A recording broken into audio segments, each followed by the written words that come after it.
নমস্কার বন্ধুরা, আপনারা সবাই দেখছেন সরকারি সংবাদ ইউটিউব চ্যানেল। বন্ধুরা, এই মুহূর্তে আপনারা দেখছেন আজকের দিনে সব থেকে বড় খবর, একদম বিগ ব্রেকিং নিউজ। বন্ধুরা, যেমনটা আমরা জানি যে আগামী 23শে মার্চ প্রাক্তন শিক্ষামন্ত্রী পার্থ চট্টোপাধ্যায়ের জামিনের আবেদনের শুনানি। ওই দিন তিনি 5 মিনিটের সময় চেয়েছেন বিচারপতির কাছে।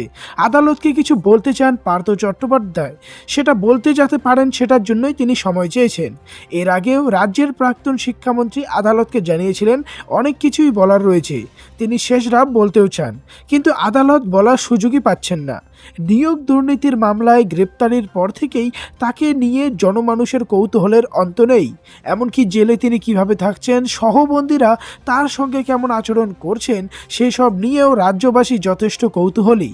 এই পরিস্থিতিতে প্রশ্ন উঠেছে, 23শে মার্চ পার্থ চট্টোপাধ্যায়ের জামিন পেলে কোথায় যাবেন তিনি।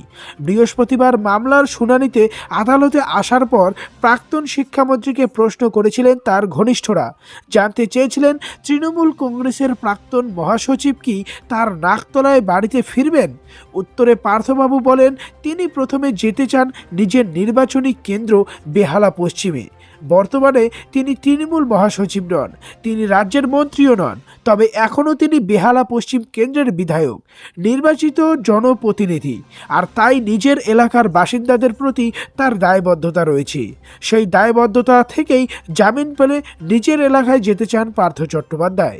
2021 সালের বিধানসভা নির্বাচনে এই বেহালা পশ্চিম বিধানসভা কেন্দ্রেই বিজেপি প্রার্থী শ্রাবন্তী চট্টোপাধ্যায়কে 51,000 ভোটে পরাজিত করেছিলেন তৃণমূলের তৎকালীন মহাসচিব। গত জুলাই মাসের 23 তারিখে নিয়োগ দুর্নীতি মামলায় পার্থ চট্টোপাধ্যায়কে গ্রেপ্তার করেছিলেন এনফোর্সমেন্ট ডিরেক্টর আধিকারিকরা। তারপর প্রায় বছর ঘুরতে চলল। জেলে রয়েছেন তৃণমূলের মহাসচিব। অসুস্থ হলে নিয়ে যাওয়া হচ্ছে সরকারি হাসপাতালে, নিরাপত্তার কথা ভেবে ভার্চুয়াল মাধ্যমেই হাজির করানো হচ্ছে আদালতেই।